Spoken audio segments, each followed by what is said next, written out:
नमस्कार दोस्तों, मैं पंकज सिंह आपके अपने YouTube चैनल स्टडी विद प्यार पंकज पे मैं एक बार फिर से आप सभी का तहे दिल से स्वागत करता हूँ। जैसा कि हम पॉलिटी का अध्ययन कर रहे हैं, उस पॉलिटी में हमने अब तक 2 लेक्चर आपको प्रोवाइड किए हैं। उनमें से पहला लेक्चर जो था उसमें हमने ईस्ट इंडिया कंपनी के अधीन जो भी नियम कानून थे उनका अध्ययन किया। उसके बाद अगले लेक्चर में क्राउन के अधीन जो भी नियम कानून चले भारत को चलाने के लिए, भारत में नियम कानून जो उन्होंने बनाए यहाँ पर अपनी सरकार को चलाने के लिए, उनका हमने अध्ययन विधिवत किया है। उसी कड़ी में आज हमारा अगला लेक्चर है।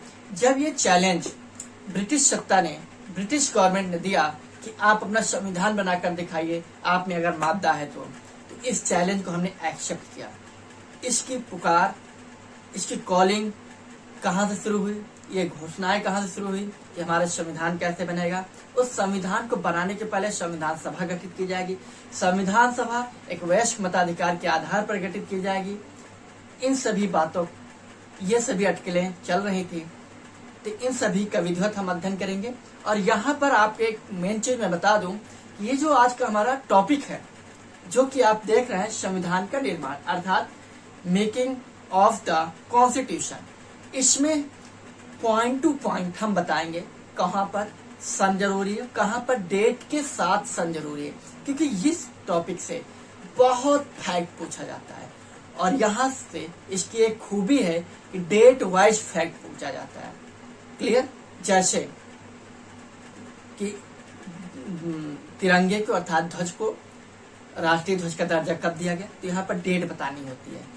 पहली बार राष्ट्रपति चुने गए डॉक्टर राजेंद्र प्रसाद, किस तिथि को।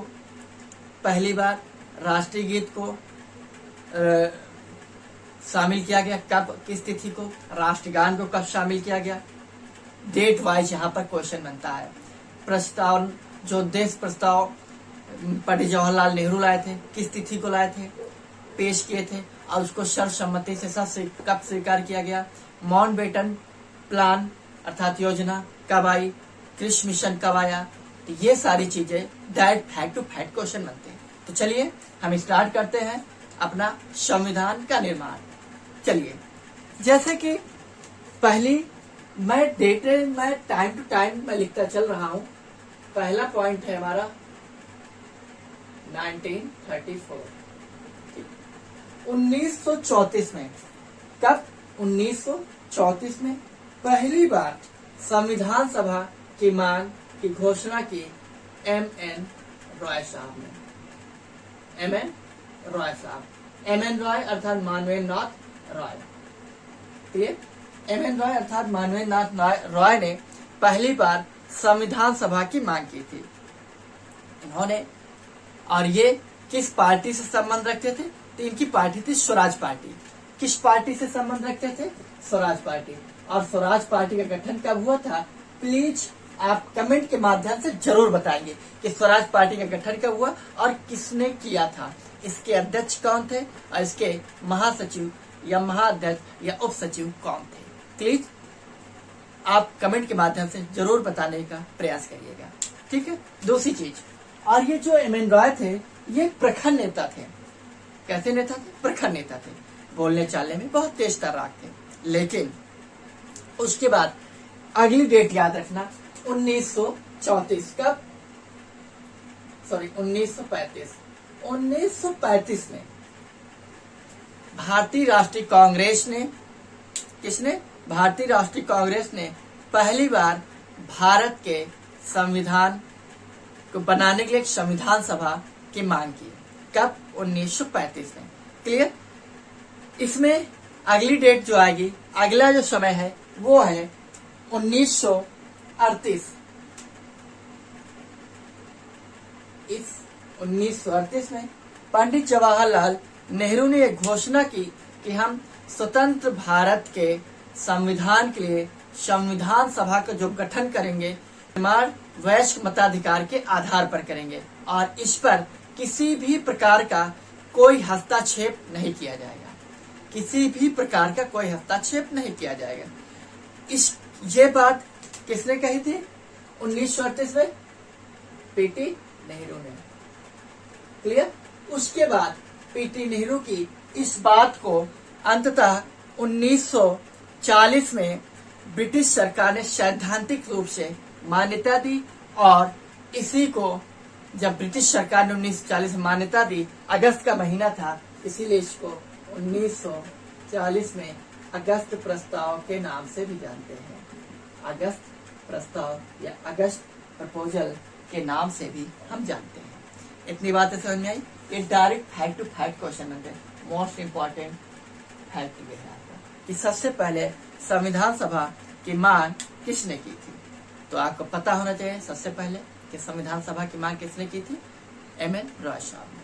क्लियर। अगला पॉइंट, लेकिन इतनी बात हो गई, उसके बाद 1942 में, कब, 1942 में, टाइमिंग 1942 आता है आपके यहाँ क्रिप्स मिशन। क्या आता है, क्रिप्स मिशन।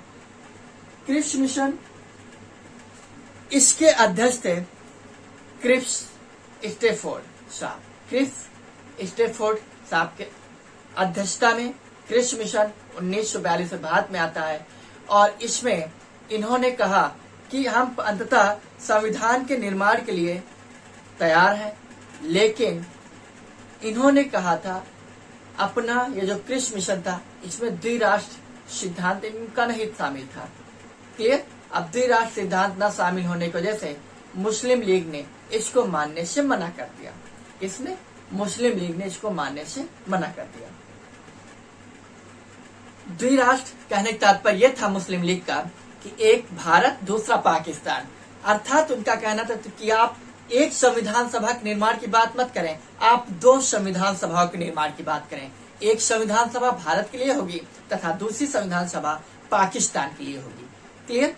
तथा साथ ही साथ यहाँ पर द्विराष्ट्र या द्वि संविधान सभा के सिद्धांत न होने की वजह से मुस्लिम लीग ने इसको नकार दिया। ठीक, सिरे से नकार दिया, बिल्कुल पूरी तरीके। जबकि क्रिप्स मिशन को शामिल होना था, कब लागू होना था, 1945 द्वितीय विश्व युद्ध के उपरांत, क्योंकि ये जो 1942 की टाइमिंग चले यहाँ पर चल रहा द्वितीय विश्व युद्ध। द्वितीय विश्व युद्ध की जो टाइमिंग है वह 1939 टू 1945। ठीक है। जापान में 2 परमाणु बम गिराने के बाद 6 अगस्त और 9 अगस्त को 2 परमाणु बम गिराए गए, जहां से द्वितीय विश्व युद्ध समाप्त हो जाता है 1945 में। ठीक।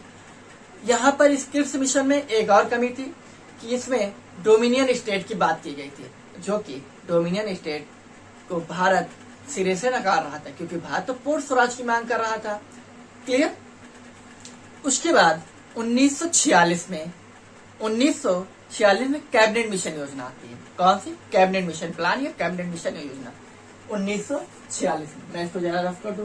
1946 में जब कैबिनेट मिशन भारत आता है तो उसमें भारत में के संविधान सभा की बात की गई, संविधान सभा के गठन की बात की गई, और संविधान सभा का जो गठन है वो मुख्यतः 2-3 चीजों पर डिपेंड करता था। तो हम अब पढ़ेंगे संविधान सभा का गठन। संविधान सभा का गठन। क्लियर। अब यहाँ पर 2-3 फैक्ट पॉइंट टू पॉइंट आप याद रखेंगे। 1946 कैबिनेट मिशन, कैबिनेट मिशन योजना। क्लियर।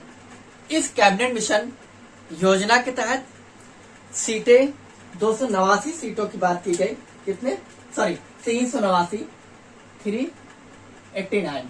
इन 389 को 2 भागों में डिवाइड किया गया। कितने में डिवाइड किया गया? 2 भागों में, जिनमें से एक 296 तथा दूसरी थी 993।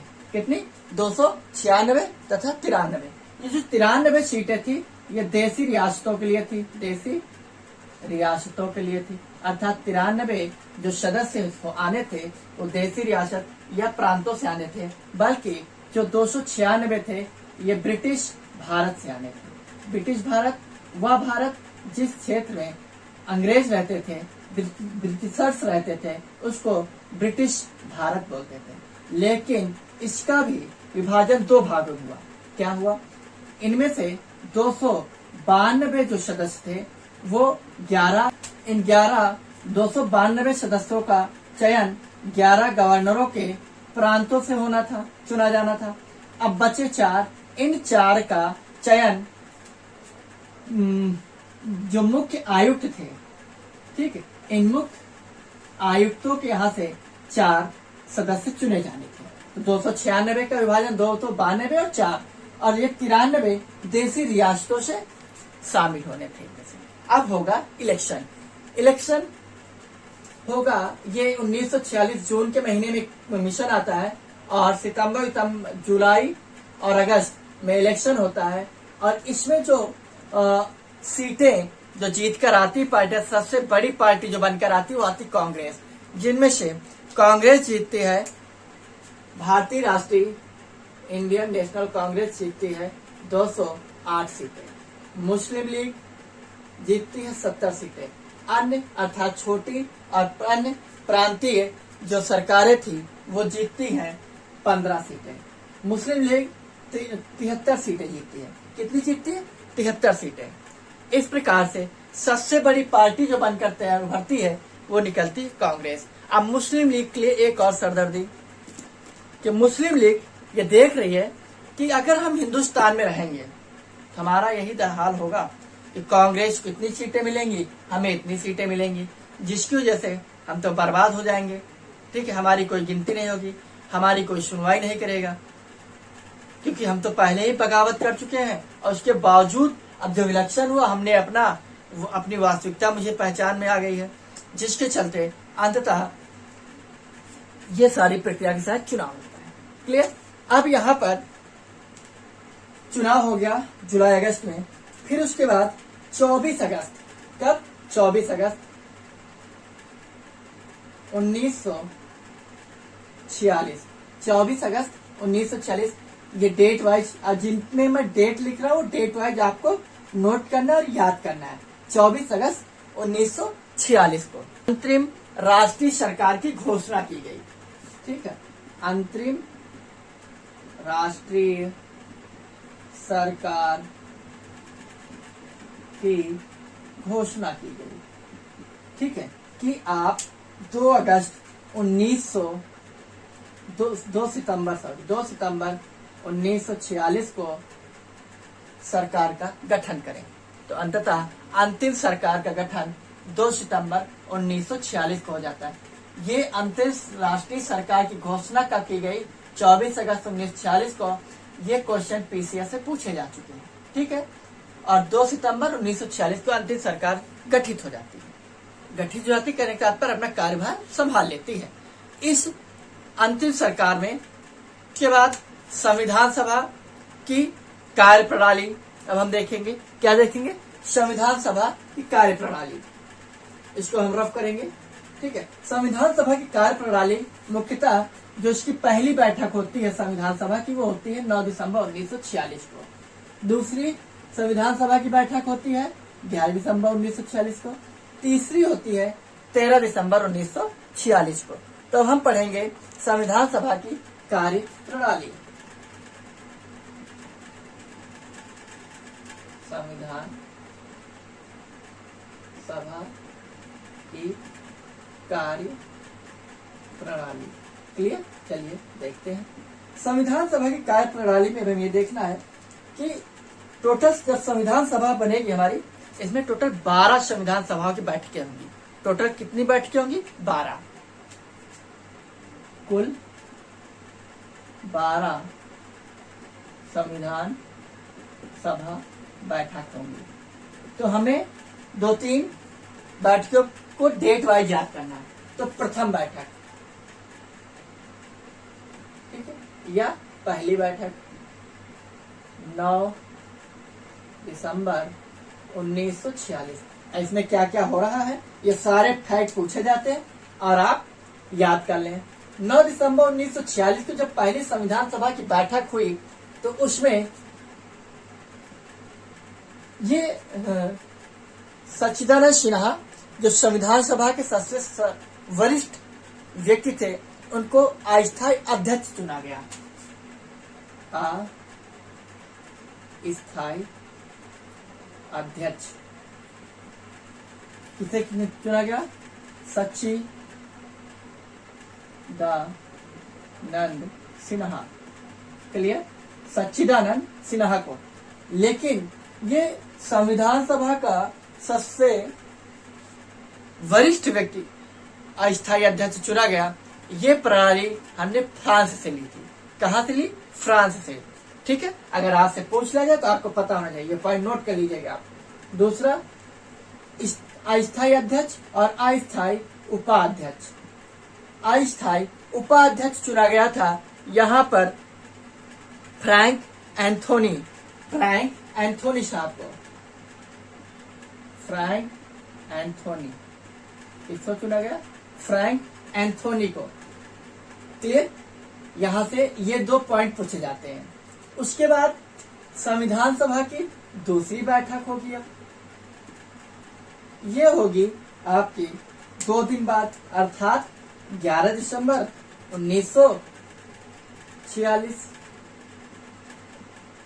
11 दिसंबर 1946 को संविधान सभा की दूसरी बैठक होगी। इसमें स्थायी अध्यक्ष चुन लिया जाएगा। किसको स्थायी अध्यक्ष चुना जाएगा? स्थायी अध्यक्ष डॉक्टर राजेंद्र प्रसाद।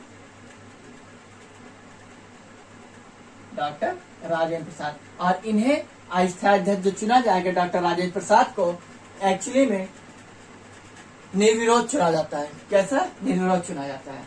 लेकिन स्थायी उपाध्यक्ष, यहाँ पर 2 उपाध्यक्ष चुने जाते हैं। एक है H.C. मुखर्जी साहब। H.C. मुखर्जी कहने का तात्पर्य है हरीशचंद्र मुखर्जी। ठीक है, जबकि दूसरे है V.T. कृष्णा। ठीक है, दूसरे कौन है?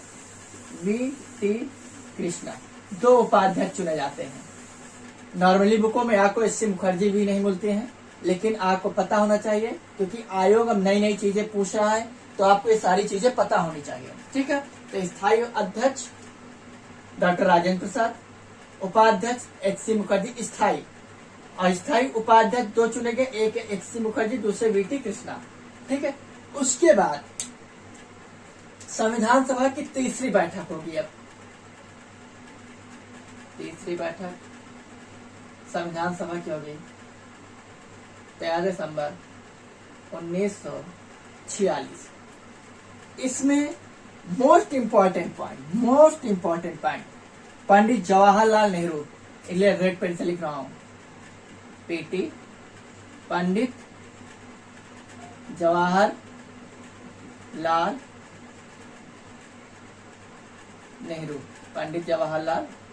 नेहरू। क्लियर?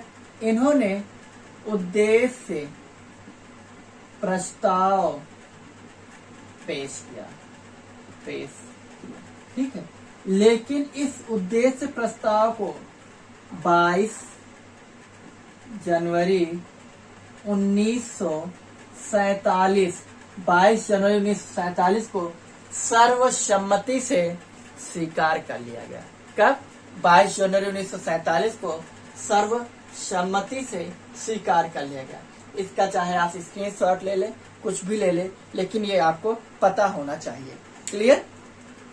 उसके बाद फिर आगे 3 जून 1947 को माउंटबेटन योजना आती है। कब आती है? 3 जून 1947। मैं इसको रफ कर दूं। 3 जून 1947 को जब माउंटबेटन योजना आती है तो उसमें यह था कि जून के अंत में हम हिंदुस्तान को स्वतंत्र राज्य घोषित कर देंगे। लेकिन फिर समस्या आ गई पाकिस्तान के विभाजन की, जिसकी वजह से फिर डेटें बढ़ाई गई और अंततः ये तय हुआ कि अब हम पाकिस्तान को भी एक अलग राज्य घोषित कर देंगे। अब हम देखेंगे कैबिनेट माउंटबेटन योजना। क्या देखेंगे? माउंटबेटन योजना। माउंटबेटन योजना कब आई? ये आई है 3 जून 1947 को, 3 जून 1947, 3 जून 1947। पॉइंट आप नोट कर लें, संविधान सभा की जो पहली बैठक हुई उसमें मुस्लिम लीग ने भाग नहीं लिया था, मुस्लिम लीग ने उसमें भाग नहीं लिया था। ये मोस्ट इंपॉर्टेंट फैक्ट है, याद कर लीजिए और यहीं पर लिख लीजिएगा। इसमें कुल 211 सदस्य ही शामिल हुए थे पहली बैठक में। 211 क्यों? क्योंकि मुस्लिम लीग के जीते 73 सदस्य थे, वो भाग नहीं लिए, प्लस कुछ और भी लोग अनुपस्थित थे, जिसकी वजह से 211 ही लोग टोटल शामिल हुए। इस संविधान सभा में यहीं पर लिख लीजिए 15 महिलाएं शामिल थी। कितनी महिला थी? 15। इन 15 महिलाओं में एकमात्र मुस्लिम महिला थी जिसका नाम था बेगम एजाज रसूल। बेगम एजाज रसूल एकमात्र मुस्लिम महिला थी। ये फैक्ट आप नोट कर लें। संविधान सभा में टोटल 15 महिलाएं थी, जिनमें से एकमात्र मुस्लिम महिला थी बेगम एजाज रसूल। उन 15 महिलाओं में थी आपकी क्या बोलते हैं इनको, सरोजिनी नायडू वगैरह, ठीक, अमृता प्रीतम कौर वगैरह, ये महिला उसमें शामिल थी। जून 1947 को माउंटबेटन योजना जो है, जो कि भारत के बंटवारे की बात की गई इसमें। अब इसमें जहां पर मैंने आपको बताया था कि कैबिनेट मिशन जब आई थी उसमें 389 सीटों की बात की गई थी, लेकिन अब यहाँ पर 299 सीटें बचेंगी। कितनी सीटें बचेंगी? 299 सीटें। इनमें से 229 ब्रिटिश भारत या भारतीय प्रांत, भारतीय प्रांत और ब्रिटिश प्रांत, ब्रिटिश भारत वही बात है, ठीक है, आप कंफ्यूज मत होता। ब्रिटिश इंडिया की 229 और यहाँ पर जो देशी रियासतें बची थी वो बची थी कितनी? 93 से 70। कितनी बची थी? 93 से 70 बची यहाँ पर। क्लियर? अब जो जैसा कि मैंने आपको बताया था कि देशी रियासतों ने जब संविधान सभा के इलेक्शन हुआ तो उसमें भाग नहीं लिया था, ठीक है, क्योंकि वे संविधान सभा में शामिल नहीं होना चाहते थे। लेकिन अंततः धीरे धीरे जो भी लोग संविधान सभा में जीत कर आए थे और शामिल नहीं हुए थे, जब माउंटबेटन योजना आई तो उसके तहत फिर धीरे धीरे जब पाकिस्तान का बंटवारा हो गया, क्लियर हो गया कि 15 अगस्त और 14 अगस्त को दोनों राष्ट्र अलग हो जाएंगे, तो 14 अगस्त को पाकिस्तान और 15 अगस्त को भारत अलग हो गए, जिसकी वजह से फाइनली जो भी सीटें खाली थी देशी रियासतें, मुस्लिम लीग जो कि भारत के थे, वे सभी सीटें अंततः भर जाती हैं। लेकिन अब यहाँ से कुछ फैक्ट टू फैक्ट पॉइंट, अब जैसे अब यहाँ पर थोड़ी चीजें और जान लीजिए, आप लिखने की बात नहीं ले, सुनना है। जैसे जब हमारे संविधान सभा का गठन हो गया तो संविधान सभा के साथ साथ अंतरिम सरकार जो बनी थी, और ये अंतरिम सरकार कब तक बनी है? जब तक आम चुनाव नहीं हो जाएंगे, 1950, 51-52 तक आम चुनाव नहीं हो जाएंगे, तब तक यही अंतरिम सरकार काम करेगी, ठीक है। अब यहाँ पर संविधान सभा के साथ साथ देश में लॉ एंड ऑर्डर यानी कानून व्यवस्था को बनाए रखने के संसदीय प्रणाली भी जारी रही, जिसमें से संविधान सभा की जब बैठक होती इसकी अध्यक्षता डॉक्टर राजेंद्र प्रसाद करते, लेकिन जब विधायिका का कार्य होता तो विधायिका का जब कार्य होता तो उसकी अध्यक्षता गणेश वासुदेव मावलंकर साहब संभालते। कौन संभालते? गणेश वासुदेव मावलंकर साहब। गणेश वासुदेव मावलंकर साहब वही हैं जो कि देश के पहले लोकसभा अध्यक्ष रहे। गणेश वासुदेव मावलंकर अर्थात जेवी मावलंकर के नाम से अधिकतर उनका किताबों में नाम मिलता है, ठीक है। अब यहाँ पर कुछ फैक्ट टू फैक्ट आप चीजें नोट कर लें, जैसे कि अब आपको पता है हमारा देश 15 अगस्त 1947 को आजाद होता है माउंटबेटन योजना के तहत, ये बिल्कुल बात क्लियर हो गई है, ठीक है। तो अब हम क्या करेंगे? सबसे पहले भाई देश आजाद होगा तो हमारा काम क्या है? हमारे पास झंडा होना चाहिए, तो 22 जुलाई 1947 को झंडे को राष्ट्रीय ध्वज घोषित किया जाता है, ठीक है। झंडे को राष्ट्रीय ध्वज कब घोषित किया गया? राष्ट्रीय ध्वज की मान्यता कब दी गई? 22 जुलाई 1947 को राष्ट्रीय ध्वज यानी झंडे को राष्ट्रीय ध्वज की मान्यता दी गई। उसके बाद 3 चीजें एक ही डेट में होंगी, वो तीनों चीजें आपको पता होना चाहिए। 24 जनवरी 1950 24 जनवरी 1950 और 24 जनवरी 1950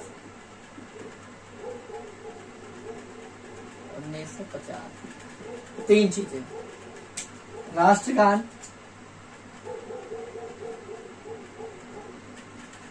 राष्ट्रगीत, राष्ट्रपति। क्लियर? राष्ट्रपति किसको चुना गया? 24 जून 1950 को, क्योंकि अब हमारा संविधान बनकर हमारा कब तैयार हुआ? 2-3 पॉइंट यहाँ पर और देख लें आप। हमारा संविधान बनकर तैयार हुआ, हमारा संविधान बनकर तैयार हुआ 26 नवंबर 1949 को। क्लियर? लेकिन हमारा संविधान जब दिन बनकर तैयार हुआ 26 नवंबर 1949 को, इस दिन 15 अनुच्छेद लागू कर दिया गया था। कितने? 15 अनुच्छेद लागू कर दिए गए थे।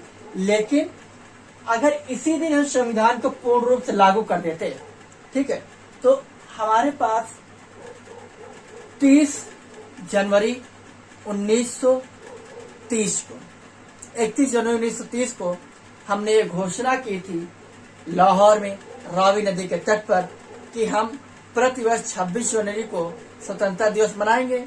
ठीक है, और हम प्रतिवर्ष 26 जनवरी को स्वतंत्रता दिवस मना रहे थे। लेकिन हमें आजादी कब मिली, हमें स्वतंत्रता कब मिली? 15 अगस्त 1947 को, जिसकी वजह से ये हमारी ऐतिहासिक तिथि को हमारा सिर्फ किताब के पन्नों में छपी हुई पढ़ने को मिलता। इसलिए इस ऐतिहासिक तिथि को ऐतिहासिक बना रहने दिया जाए, इसलिए ये निर्णय लिया गया कि हम अपना संविधान पूर्ण रूप से 26 जनवरी को ही लागू करेंगे। अर्थात 26 जनवरी 1950 को हमारा संविधान लागू हो जाता पूर्ण रूप से। जब 26 जनवरी 1950 को हमारा संविधान लागू हो रहा है, तो उसके पहले हमारा संविधान कैसा है? संप्रभु लोकतंत्रात्मक गणराज्य है। और गणराज्य की कहानी क्या है? गणराज्य या गणतंत्र वह देश होता है जहाँ का मुखिया या प्रथम नागरिक या राष्ट्रपति, राष्ट्राध्यक्ष निर्वाचित होता है। ठीक, जनता द्वारा चुना जाता है, चाहे वो प्रत्यक्ष रूप से चुना जाए या अप्रत्यक्ष रूप से चुना जाए। ये सारी बातें भी हम आगे करेंगे, एक एक पॉइंट को, कि धर्मनिरपेक्ष क्या होता है, संप्रभुता क्या होती है, अखंडता क्या होती है। ठीक है, संप्रभु किसे कहते हैं, लोकतंत्र क्या होता है, गणतंत्र क्या होता है। ठीक, यहाँ पर सवाल लीजिए। तो हमारे पास राष्ट्रपति नहीं था, इसलिए हमने 24 जनवरी 1950 को अंतिम बैठक यहाँ पर लिख लीजिए, अंतिम संविधान सभा की अंतिम बैठक 24 जनवरी 1950 को होती है, जो कि मिलाकर टोटल 12 संविधान सभा की बैठकें हो जाती हैं। लेकिन एग्जाम में जब आपको 12 नहीं मिलेगा तो आप 11 को सही करेंगे, ऑप्शन 11 वहां मिलेगा आपको। ठीक है, तो 24 जनवरी 1950 को संविधान सभा की अंतिम बैठक होती है, जिसमें यह निर्णय लिया जाता है कि हम 24 जनवरी 1950 को राष्ट्रगान को शामिल करेंगे, संवैधानिक दर्जा देंगे, राष्ट्रीय गीत को संवैधानिक दर्जा देंगे और राष्ट्रपति को चुनेंगे। तो इस प्रकार हमारे देश के जो पहले राष्ट्रपति रहे वो है डॉक्टर राजेंद्र प्रसाद, जिनका संबंध बिहार से रहा है। कहाँ से थे? बिहार से। डॉक्टर राजेंद्र प्रसाद के बारे में 2-3 पॉइंट सुन लें आप। झंडा समिति, अब अगले लेक्चर में हम समितियां पढ़ेंगे, तो यहाँ पर आप जान लें डॉक्टर राजेंद्र प्रसाद झंडा समिति के अध्यक्ष थे। प्लस डॉक्टर राजेंद्र प्रसाद के संबंध बिहार राज्य से है। डॉक्टर राजेंद्र प्रसाद स्वतंत्र भारत के पहले राष्ट्रपति।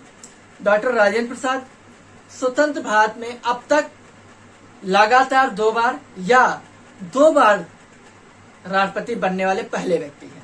अभी तक कोई भी ऐसा व्यक्ति नहीं है जो 2 बार राष्ट्रपति बना हो, चाहे वो लगातार बने या अलग अलग टाइमिंग पर बने, ऐसा नहीं हुआ है।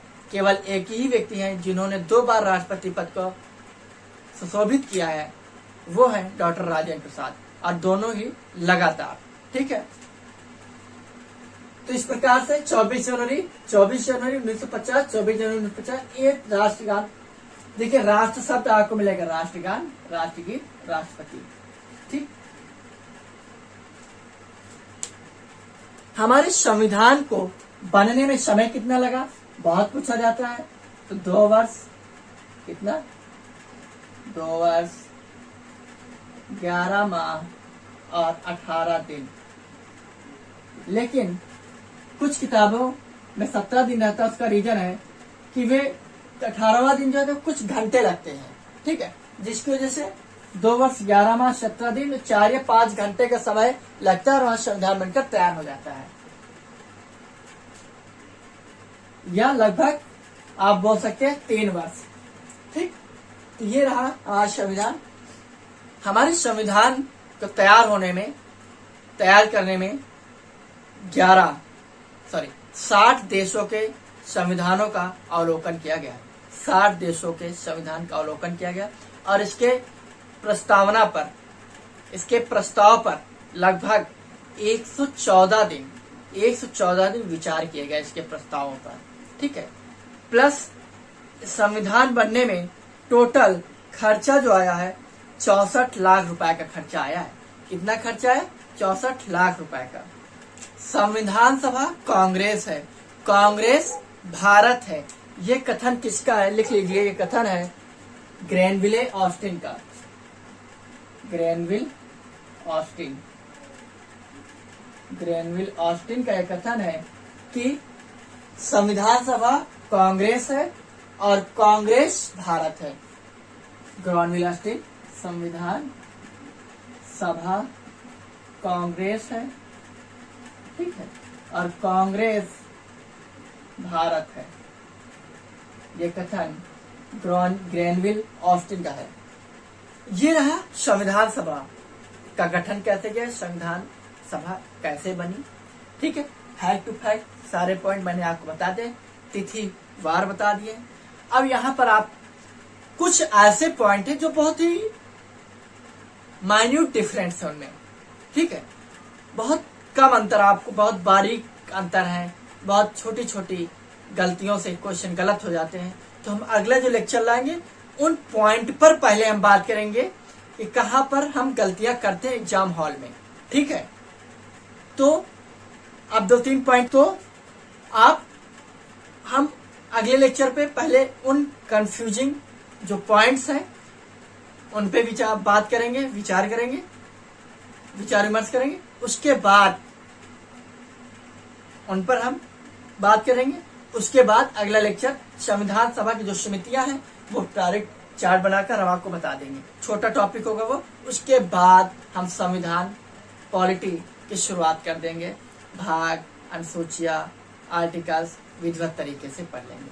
लेकिन उसके पहले भी एक लेक्चर लाना पड़ेगा जहां पर संविधान के कुछ कीवर्ड्स हैं, कुछ प्रमुख संशोधन है, कुछ प्रमुख कथन है, कमेंट्स हैं, जहां से अक्सर क्वेश्चन बन जाते हैं। तो उनको पढ़ने के बाद अर्थात 2-3 लेक्चर के बाद हम भाग, आर्टिकल, अनुसूची स्टार्ट कर देंगे। तो प्लीज आज के लिए इतना ही। लेक्चर कैसा लगा प्लीज आप कमेंट के माध्यम से जरूर बताएं। और आप सभी का बहुत बहुत धन्यवाद। Thank you. जय हिंद, जय भारत।